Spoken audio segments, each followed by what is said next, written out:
Muito bem, meu prezado aluno Davi Medeiros.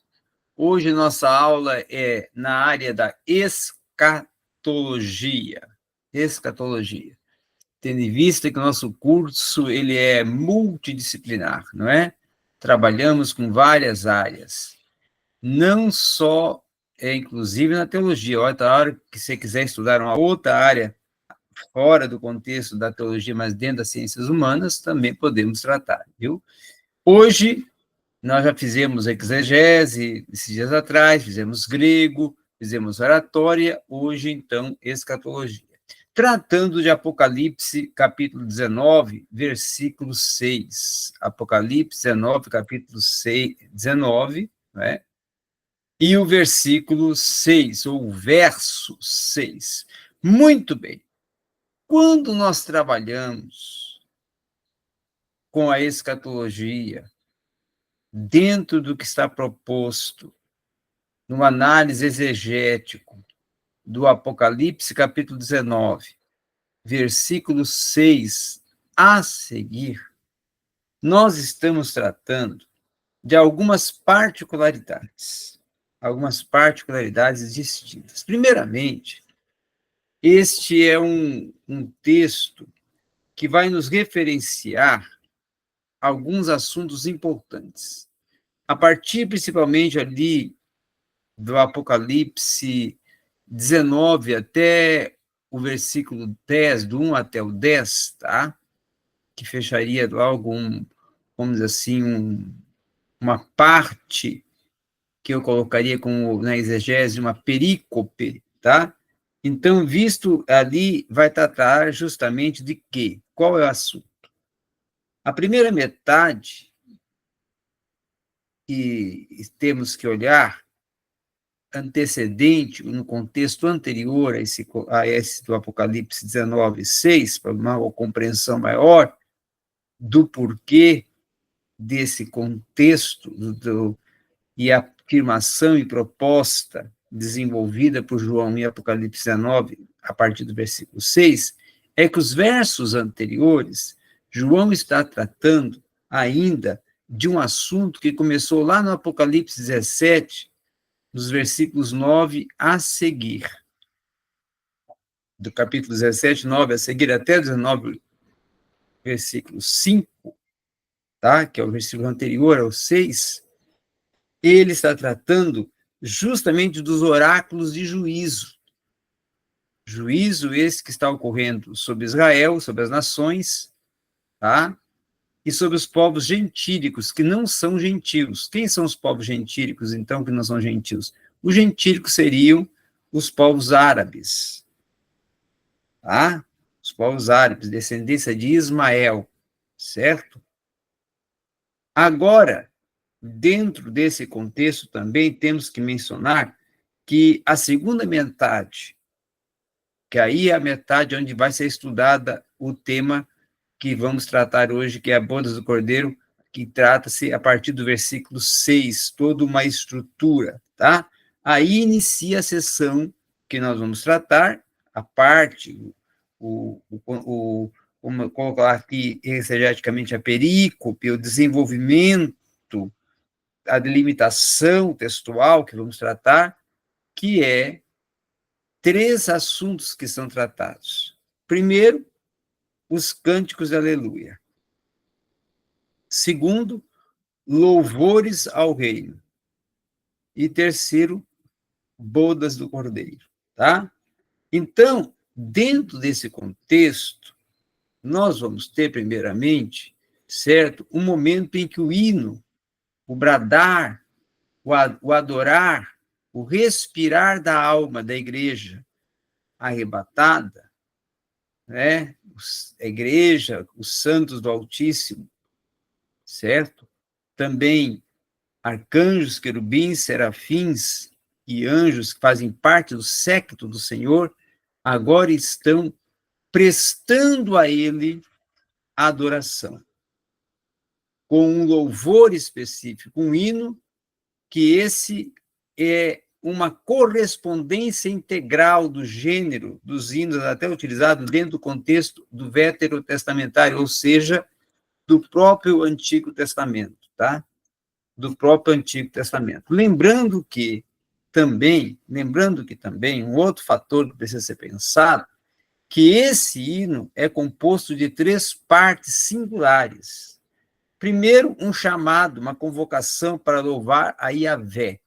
Lembre-se, Davi, que sempre que você tratar de Deus no Antigo Testamento, você tem que apresentar a terminologia Yahvé, que significa o Deus de Israel, que, claro, é o Deus nosso, é o nosso Deus, mas na nomenclatura teológica e no contexto exegético do Antigo Testamento, para até dar uma elucidação no corpus escrito veterotestamentário, o nome é Yahvé. Claro que tem outros tipos, é Adonai, tem Tzkenu, e tem Sabaoth, tá? Mas Yahvé é o termo específico. Os outros são títulos como se tornassem adjetivos a Yahvé, certo? Por isso que é Yahvé Sabaoth, Yahvé Tzkenu, certo? Então, é louvor a Yahvé dentro do gênero prestado de louvores, degrau, dos cânticos de degraus, apresentado até por Davi, lá nos seus salmos, para serem os cânticos de adoração que eram prestadas no templo e na sinagoga, ainda no tempo ainda dos judeus.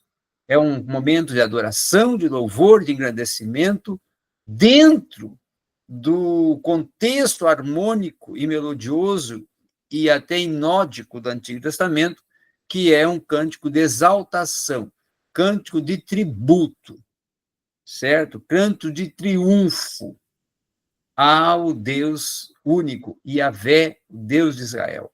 E aí, com isso, nós vamos ver, vindo em contexto, uma frase temática, que irá declarar essa frase temática o motivo, a razão do louvor, o porquê que está sendo prestado esse louvor. E aí, a razão, o motivo é engrandecimento do reino. E aí, por isso, vem a frase, o nosso Senhor reina. E essas ações de motivo, de razão, de porquê, estão expressando aqui um triunfo da igreja, bradando nesse momento a singularidade daquele momento, que é um momento de adoração pelo reino de Cristo, em que a igreja agora está presente. Que a igreja agora está participando desse momento de celebração e celebra cantando e bradando: o nosso Senhor reina, não é? Kai Kyrios Basileum, certo, no grego. E aí, uma frase temática que fica muito bem enfatizada é justamente declarar o motivo desse louvor, que já falamos, mas também a indicação de que ali está todos os povos, tribos, línguas, nações, quando é indicado imensa multidão. Essa imensa multidão significa justamente o quê? A multiplicidade de raças e etnias, que indica povos, tribos, línguas, nações reunidas, bradando ao Senhor. E na sequência, então, início já de uma singularidade, aonde os cânticos de aleluia também são expressos e são também enfatizados com a mesma tônica veterotestamentária do Cântico dos Degraus, que muitas das vezes Davi compôs como também razão, ou motivo, ou proposta de exaltação ao Senhor. E isso também nós vamos ver dentro dessa proposta, dessa singularidade, que o texto de João agora irá começar a segunda metade, aí tratando já do louvor expresso ao reino de Deus, e nesse momento os cânticos têm a expressão grega já risfonen, haklou polou, ou seja, uma voz como de grande multidão, com sentido de aqui expresso, e é muito importante esse sentido expresso da frase e do texto grego, que rosponen indica o quê? Nosso pastor, nosso Senhor, também pode ser utilizado. Também pode ser utilizado o Deus Supremo, também pode ser utilizado uma voz de grande multidão, também pode ser utilizado. Rosfonen hakou folou. Folou quer dizer o quê? Multidão, e quer dizer também um tremor, e também ali o anterior, o sufixo anterior, que está completando, é roclo, e roclo vai indicar, então, águas, volume de águas, o sonido das águas. Então, é uma expressão que quer dizer, olha, quando ele fala, quando ele brada, e quando ouvimos a sua voz, ouvimos, sim, então, uma voz de grande multidão, um bradar de águas. E é praticamente idêntico a quê, então? Idêntico à forte voz, uma voz pungente. O grego está utilizando essa expressão justamente para indicar que a voz de Cristo, a voz do rei que está no trono, assentado, é a voz tônica, forte, enfática, categórica, né? Pungente, triunfante, magnífica, certo? E é ampliada agora o texto quando participará com o som de muitas águas e fortes trovões, como está indicado em Apocalipse 19, versículo 1. Tem o mesmo sentido conotativo, essa expressão, Rosfonem Hakop Folou, do que o texto também expresso em Apocalipse 19, 1, quando diz que é uma voz, certo, de muitas águas e fortes trovões, muito volume, um som de um bradar, de um estourar das águas. Sabe, quando a onda bate, faz aquele estourar das águas? É este. O rugir das águas e fortes trovões. E aí, com isso, justamente vai expressar o quê? Expressar o triunfo, o poder e a majestade do Altíssimo. Então, a voz de alguém semelhante a um ser humano, sim, semelhante a um ser humano, mas que está com uma categorização de uma voz suprema, soberana, que contempla todos os céus e terra nela, porque ela é a representante máxima da criação, é o Criador.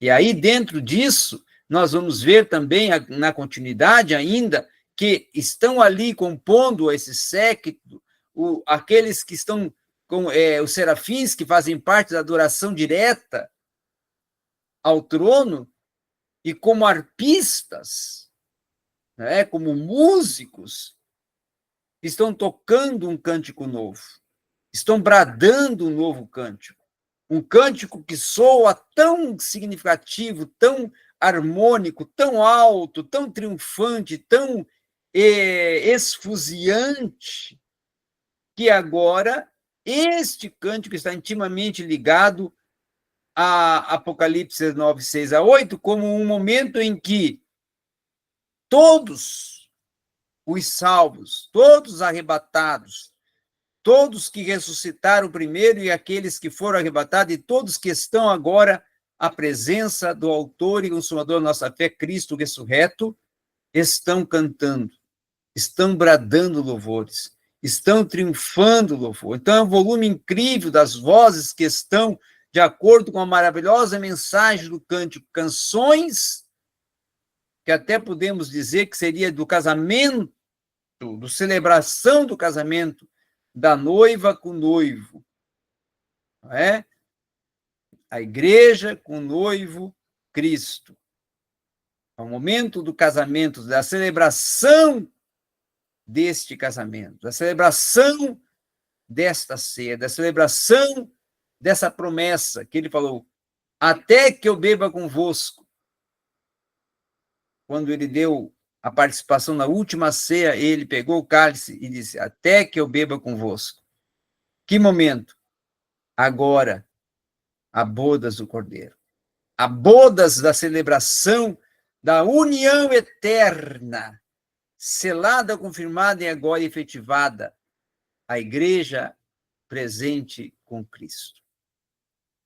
E aí, nesta continuidade, neste prosseguimento, nesta proposta contínua, aí vamos ver agora que este é o último cântico de Aleluia.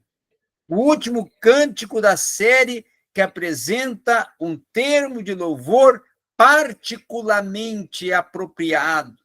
Uma vez mais que o título, até podemos dizer, deste momento, poderíamos colocar aqui como título desse momento, aqui seria o Senhor, Deus Todo-Poderoso, exaltado, bradado e entoado, exaltação e adoração e triunfo a Ele, pela igreja que reina, pela igreja que está com Ele, reinando agora com Ele. E aí, então, é nesse momento que é focalizada a supremacia, a soberania e a onipotência e a essencialidade de Cristo. E é a base disto que agora essa celebração, como base nessa multidão, nessas vozes triunfantes, nesses povos, tribos, línguas e nações que estão no céu, há uma alegria, há uma exultação, há um triunfo, como está agora um cumprimento também até de Mateus 5,12, quando ele disse, Jesus, ainda em vida, presente, quando digo vida, presente corporeamente, lá no sermão do monte, das bem-aventuranças, quando ele não fala, alegrai-vos e exultai-vos, pois a vossa recompensa, ela no céu é grande. Esta é a recompensa. Este é o momento marcante. É o início da recompensa, é o início do memorial eterno, da lembrança, da vida eterna, do cumprimento eterno, do gozo eterno, do manifestar eterno. E aí, tanto Mateus, quanto também aqueles que remontam a outras passagens dentro do contexto veterotestamentário, é expressado a alegria e a exultação, o júbilo da alma. Então, dentro desse momento, é um momento singulativo, de um momento singular. E quando trata-se agora de uma razão para essa alegria, de um motivo para essa alegria, o reinado divino. A recompensa eterna, a entrada das mansões celestiais, o arrebatamento, a entrada das mansões celestiais, a passagem que já ocorreu pelo tribunal de Cristo e agora já estão com as suas coroas distintas, coroa da glória, coroa da vida, coroa incorruptível, não é? Coroa da justiça, e aqueles que receberam o galardão com seus galardões, e agora estão ali triunfando, estão ali celebrando o quê? O casamento, a bodas do Cordeiro. A bodas aqui tem sentido de casamento, certo? Então, em todas as passagens, noivado e celebração do casamento, são justapostos, tá? Num sentido de noivado, mesmo como era apresentado no contexto do Antigo Testamento. Um período de festa, um período de celebração, um período de triunfo à presença do rei e da rainha à igreja, da noiva à igreja, do Senhor à igreja, dos seus consortes, que são todos convidados, que é a igreja, e todos que estão celebrando junto com ele, que são os anjos, arcanjos, querubins, serafins, que estão ali triunfando com Cristo. Então, também podemos ver que nesse o casamento, a bodas chegaram e agora é manifestado. Como o próprio profeta Ezequiel apresenta de uma forma assim alegórica esse momento em Ezequiel capítulo 16, versículos 8 a 14.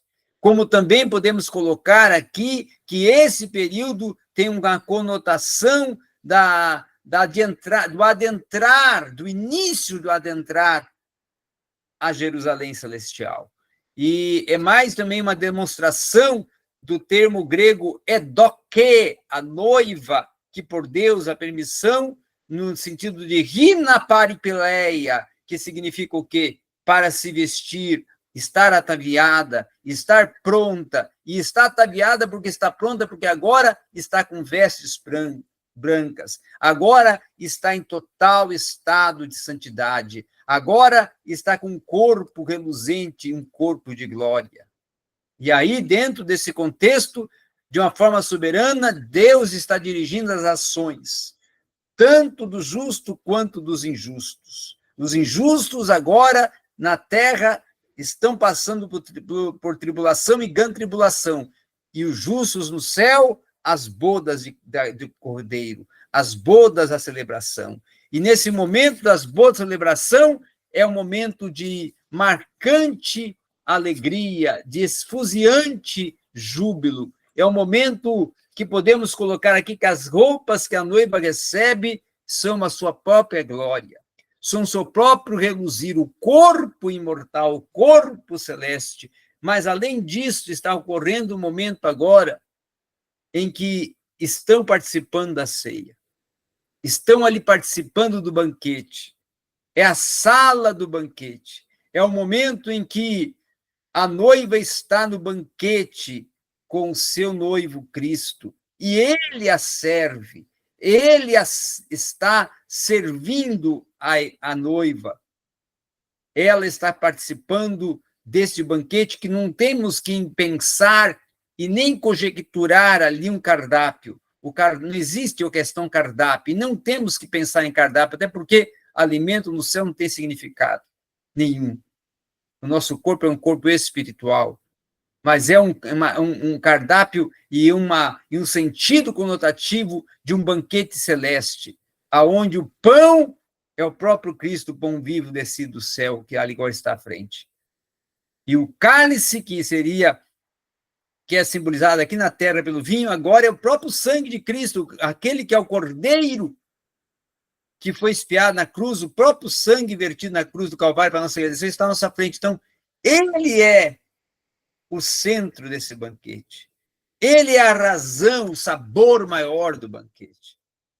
A presença viva, a glória dele, a majestade dele, não é? Ele é o nosso manancial. E nesse momento também podemos ver aqui, ainda quero acrescentar, que é um momento em que eu posso colocar que o que mais é expressivo nesse momento de bodas do Cordeiro não é nem tanto o banquete, nem tanto a ceia, mas sim o reconhecer, o louvar e o bradar e o adorar a Deus. Uma adoração que ela se torna algo que vai além, muito além do nosso entendimento. Um momento em que estamos singularmente presentes com toda a majestade. Eu vou até abrir uma Bíblia aqui que eu tenho, que ela é uma Bíblia praticamente de grego e hebraico, e aqui eu vou abrir para trazer no sentido do texto original, fazer uma tradução aqui no momento exegética, para você poder compreender a magnitude do versículo 6 até o 9, para você ver a dimensão desse momento de júbilo, desse momento de engrandecimento, desse momento de dignificação. E assim vai dizer esse texto. Eu vi ainda uma voz de uma grande multidão, a voz das águas torrenciais, no original grego. Águas torrenciais, como uma chuva que faz um barulho enorme, imagina aquela chuva, aquele temporal, não é? E também com voz de fortes trovões, que trovões seria aqui até no original grego a conotação de um temporal, de uma forte chuva, de um momento em que está vindo um verdadeiro romper de águas com trovões. Esse é o sentido que o texto grego está aferindo à voz do Altíssimo, a voz triunfante, a voz do Criador, a voz do Supremo Autor, a voz do digno de toda a honra e glória e louvor. Como está lá no Apocalipse 5, o cântico é: digno é o Cordeiro de receber honra, glória e louvor. Não é? E aí, agora, vemos também o versículo a seguir, que é a continuidade, a parte C desse versículo 6, que no original fica aleluia na tradução. O Senhor nosso Deus, o Todo-Poderoso, passou a reinar. Por que passou a reinar? Por que o texto grego coloca que agora ele passou a reinar? Porque agora é o efetivar do trono. Porque agora o trono está concretizado em toda a sua amplitude. Por quê? Porque todos os seus consortes, todos os seus súditos, todos os seus servos, todos os povos, tribos, línguas, nações, os salvos, os santos do Altíssimo, estão à sua frente e estão o adorando. E aí vem o próximo versículo. Alegremo-nos, exultemo-nos, demos glórias a Deus. Uma conotação, como eu já falei, do Cântico dos Degraus, como era composta por Davi ali nos seus salmos. Um salmodiar ao Cordeiro. Alegremo-nos, exultemos, demos glórias a Deus. Por quê? Porque chegou o tempo das núpcias. Aqui, no original grego, não tem bodas, é núpcias do Cordeiro. Momento do casamento, momento da celebração do casamento. A sua esposa já se preparou, a sua esposa já se ataviou, a sua esposa já está com um corpo em glória, um corpo reluzente, um corpo incorruptível, um corpo imortal. A ele foi dado vestir-se com o linho brilhante e puro. Aqui é uma analogia, aqui uma simbologia da magnífica resplandecência de Cristo. O linho significa, então, o quê? As obras justas dos santos, as obras justas dos servos, as obras justas dos salvos em Cristo. E aí o versículo 9 diz: e o anjo me disse, escreve, bem-aventurados convidados, bem-aventurados consortes, para o banquete das núpcias do Cordeiro. Neste momento, então, disse-me ainda, estas palavras de Deus são dignas e verdadeiras. Amém. Então, após o amém, aí vem a execução final. E eu me prostrei diante dele para adorá-lo, na tradução do grego. Mas ele me disse, não faças isso. Eu sou um servo como tu e como teus irmãos, que guardam o testemunho de Jesus. Quem é esse que se prostrou? João. E João ouve agora dele essa resposta. João ouve agora de Cristo ressurreto a resposta. A Deus que deves adorar. E aí vem uma expressão que só tem no texto grego. O testemunho de Jesus é o espírito da profecia. Então, há toda uma conotação, há todo um sentido, há toda uma abrangência, há toda uma dimensão, há todo um relatar, há todo um dignificar da grandeza expressiva que é as bodas.